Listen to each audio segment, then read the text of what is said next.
Números, capítulo 3. Os filhos de Arão. Eram estes os descendentes de Arão e de Moisés no tempo em que o Senhor falou com Moisés no Monte Sinai. Os nomes dos filhos de Arão são os seguintes: Nadab, o mais velho, depois Abiú, Eleazar e Itamar. Eles foram ungidos e ordenados para servir como sacerdotes. Porém, Nadab e Abiú foram mortos quando no deserto do Sinai estavam oferecendo a Deus o Senhor fogo que não era sagrado. Eles não tinham filhos e por isso Eleazar e Itamar serviram como sacerdotes durante a vida de Arão. Os serviços dos levitas. O Senhor Deus disse a Moisés: mande chamar a tribo de Levi e ponha os seus membros para ajudarem Arão, o sacerdote, no serviço religioso. Eles farão tudo o que for necessário na tenda sagrada e estarão a serviço dos sacerdotes e de todo o povo. Cuidarão de todos os móveis e objetos da tenda e cumprirão as suas obrigações para com os israelitas no serviço religioso. A única responsabilidade dos levitas é servir Arão e os seus descendentes. Mas você ordenará a Arão e aos seus descendentes que cuidem somente dos seus serviços como sacerdotes.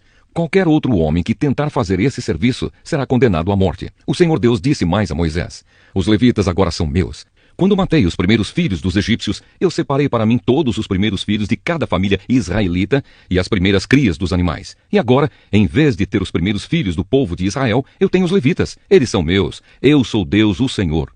A contagem dos levitas. No deserto do Sinai, o Senhor Deus mandou que Moisés registrasse os levitas por grupos de famílias e por famílias, todos os do sexo masculino da idade de 1 mês para cima. E Moisés os contou como o Senhor havia mandado. Levi tinha 3 filhos, Gerson, Coate e Merari, que foram os antepassados dos grupos de famílias que têm os nomes deles. Gerson tinha 2 filhos, Libni e Simei. Coate tinha 4 filhos, Anrão, Issar, Hebron e Uziel. E Merari tinha 2 filhos, Mali e Muzi.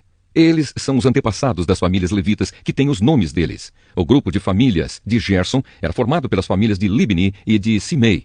O número total das pessoas do sexo masculino, contadas uma por uma, da idade de 1 mês para cima, foi de 7.500. Esse grupo acampava atrás da tenda, no lado oeste. Eliasaf, filho de Lael, era o chefe desse grupo de famílias. Os gersonitas cuidavam da tenda, da sua cobertura de dentro, da cobertura de fora, das cortinas da entrada, das cortinas do pátio que fica ao redor da tenda e do altar, e das cortinas da porta do pátio e das suas cordas. O grupo de famílias de Coate era formado pelas famílias de Anrão, Issar, Hebron e Uziel. O número total das pessoas do sexo masculino da idade de 1 mês para cima foi de 8.600. E essas pessoas tinham de cuidar da tenda. Esse grupo de famílias, isto é, os coatitas, acampava no lado sul da tenda.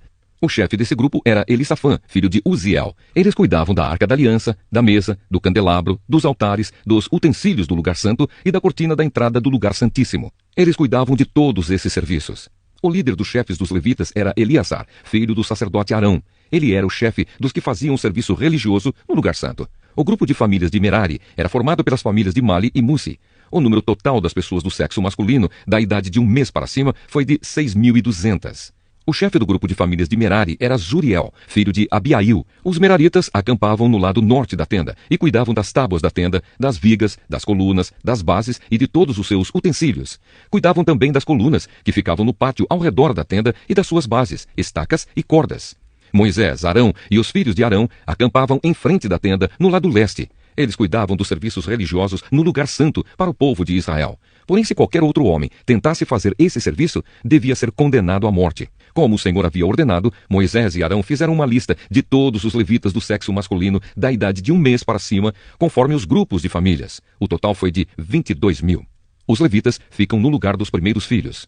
O Senhor Deus disse a Moisés: registre todos os primeiros filhos israelitas do sexo masculino de 1 mês para cima, pois todos eles são meus. Porém, no lugar deles, eu ponho todos os levitas para serem meus. Eu sou Deus, o Senhor. Ponha também os animais dos levitas no lugar de todas as primeiras crias dos animais dos outros israelitas. Como o Senhor havia ordenado, Moisés registrou todos os primeiros filhos dos israelitas. O total dos que foram contados, de 1 mês para cima, foi de 22.273. Depois, o Senhor Deus disse a Moisés: ponha os levitas no lugar de todos os primeiros filhos dos outros israelitas e os animais dos levitas, no lugar dos animais dos outros israelitas. Os levitas serão meus. Eu sou Deus, o Senhor. Como os primeiros filhos dos israelitas são 273 a mais do que os levitas, você deve pagar por eles. Você pagará 5 barras de prata por pessoa e entregará esse dinheiro a Arão e aos seus filhos. De acordo com a tabela oficial, a barra de prata, o ciclo, vale 20 geras. Então Moisés pegou o dinheiro, isto é, 15,5 quilos de prata, e entregou a Arão e aos seus filhos, conforme o Senhor havia mandado. Salmo 37. O fim dos maus e o fim dos bons. De Davi. Não se aborreça por causa dos maus, nem tenha inveja dos que praticam o mal, pois eles vão desaparecer logo como a erva que seca.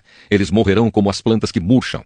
Confie em Deus, o Senhor, e faça o bem. E assim more com toda a segurança na terra prometida. Que a sua felicidade esteja no Senhor. Ele lhe dará o que o seu coração deseja.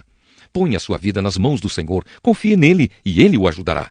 Ele fará com que a sua honestidade seja como a luz e com que a justiça da sua causa brilhe como o sol do meio-dia. Não se irrite por causa dos que vencem na vida, nem tenha inveja dos que conseguem realizar os seus planos de maldade. Tenha paciência, pois o Senhor Deus cuidará disso. Não fique com raiva, não fique furioso, não se aborreça, pois isso será pior para você. Aqueles que confiam em Deus, o Senhor, viverão em segurança na terra prometida, porém os maus serão destruídos. Dentro de pouco tempo, os maus desaparecerão. Você poderá procurá-los, porém não os encontrará. Mas os humildes viverão em segurança na terra prometida e terão alegria, prosperidade e paz. Os maus fazem planos contra os bons e olham com ódio para eles. O Senhor ri dos maus porque sabe que o dia deles está chegando.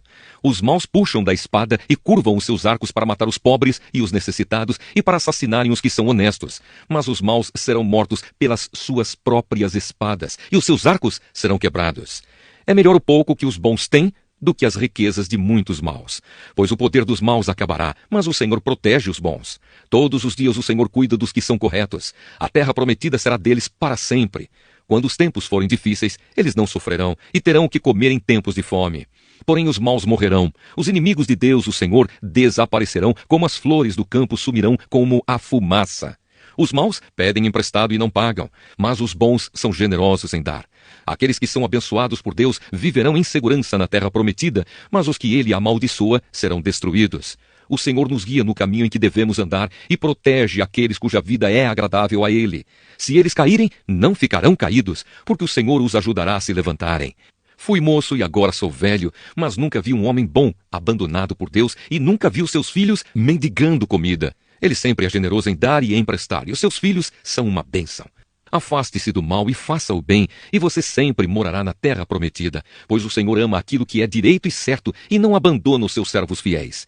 Ele sempre protege o seu povo, mas os descendentes dos maus serão destruídos. Os bons possuirão a terra prometida e sempre morarão nela. Eles dizem coisas sábias e sempre falam o que é direito e certo. Guardam no coração a lei do seu Deus e nunca se afastam dela. Os maus espiam os bons e procuram matá-los. Porém o Senhor Deus não abandonará os bons nas mãos do inimigo, e quando forem julgados, não deixará que sejam condenados. Ponham a sua esperança no Senhor e obedeçam aos seus mandamentos. Ele lhes dará a honra de possuírem a terra prometida, e vocês verão os maus serem destruídos. Vi um homem mau, um dominador cruel, que era grandioso como um cedro dos montes Líbanos. Porém um dia passei por ali, e ele já havia desaparecido. Eu o procurei, porém não pude encontrá-lo. Preste atenção nos bons e observe os honestos, e você verá que as pessoas que amam a paz deixam descendentes. Mas os que desobedecem às leis de Deus serão completamente destruídos, e os seus descendentes desaparecerão. O Senhor Deus salva do perigo os que são bons e os protege em tempos de aflição. O Senhor os ajuda e livra, e porque eles procuram a sua proteção, ele os salva dos maus. Cântico dos Cânticos, capítulo 1. Este é o Cântico dos Cânticos, a mais bela canção das canções de Salomão. Primeira canção. A noiva. Que os seus lábios me cubram de beijos, o seu amor é melhor do que o vinho. O seu perfume é suave, o seu nome é para mim como perfume derramado. Nenhuma mulher poderia deixar de amá-lo. Leve-me com você, vamos depressa, seja o meu rei e leve-me para o seu quarto. Coro. Ó rei, ficaremos alegres e felizes por sua causa e cantaremos o seu amor, que é mais agradável do que o vinho. Não é sem razão que o amam, ó rei. Ela. Mulheres de Jerusalém, eu sou morena, porém sou bela. Sou morena escura como as barracas do deserto, como as cortinas do palácio de Salomão. Não fiquem me olhando assim por causa da minha cor, pois foi o sol que me queimou. Meus irmãos ficaram zangados comigo e me fizeram trabalhar nas plantações de uvas. Por isso, não tive tempo de cuidar de mim mesma. Diga, meu amor, onde é que você leva suas ovelhas para pastar? Onde é que elas descansam ao meio-dia? Diga, e assim não terei de andar procurando você entre as ovelhas dos outros pastores. O noivo. Se você, a mais bela de todas as mulheres, não sabe o lugar, siga as ovelhas dos outros, e assim encontrará pasto para os seus cabritos perto das barracas dos pastores. Você é tão bela, minha querida, como os animais da carruagem de Faraó. O seu rosto é lindo no meio de 2 tranças. Como é formoso o seu pescoço, enfeitado de colares. Vamos fazer para você uma corrente de ouro, toda enfeitada de prata. Ela: quando meu rei estava sentado no seu sofá, sentia-se o cheiro agradável do meu perfume. O meu amado tem cheiro de mirra quando descansa sobre os meus seios. O meu amado é como as flores do campo nas plantações de uvas que ficam perto da fonte de Gedi. Ele: como você é bela, minha querida. Como você é linda. Como seus olhos brilham de amor. Ela: como você é belo, meu querido. Como é encantador. A grama verde será a nossa cama. Os cedros serão as vigas da nossa casa e os pinheiros serão o telhado. Carta aos Hebreus, capítulo 1. Jesus Cristo, a perfeita revelação de Deus. Antigamente, por meio dos profetas, Deus falou muitas vezes e de muitas maneiras aos nossos antepassados. Mas nestes últimos tempos, Ele nos falou por meio do seu Filho. Foi Ele quem Deus escolheu para possuir todas as coisas, e foi por meio dele que Deus criou o universo. O Filho brilha com o brilho da glória de Deus e é a perfeita semelhança do próprio Deus. Ele sustenta o universo com a sua palavra poderosa. E depois de ter purificado os seres humanos dos seus pecados, sentou-se no céu, do lado direito de Deus, o Todo-Poderoso. O Filho e os anjos. Assim Deus fez com que o Filho fosse superior aos anjos e lhe deu um nome que é superior ao nome deles. Pois Deus nunca disse a nenhum dos seus anjos: você é o meu filho, hoje eu me tornei o seu pai. E também não disse a respeito de nenhum anjo: eu serei o pai dele e ele será o meu filho. Porém, quando Deus enviou ao mundo seu primeiro filho, ele disse que todos os anjos de Deus o adorem. A respeito dos anjos, Deus disse: Deus faz com que os seus anjos se tornem ventos e os seus servidores chamas de fogo.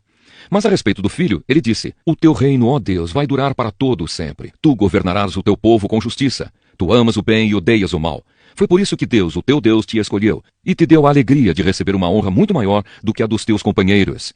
E as Escrituras também dizem: tu, Senhor, no começo criaste a terra, e com as tuas próprias mãos fizeste os céus. A terra e o céu vão acabar, mas tu viverás para sempre. Eles ficarão velhos como roupa. Tu os dobrarás como se dobra um casaco, e serão trocados como se troca de roupa. Mas tu és sempre o mesmo, e a tua vida não tem fim. Deus nunca disse a nenhum dos seus anjos: sente-se do meu lado direito, até que eu ponha os seus inimigos como estrado debaixo dos seus pés. Então, o que são os anjos? Todos eles são espíritos que servem a Deus, os quais ele envia para ajudar os que vão receber a salvação.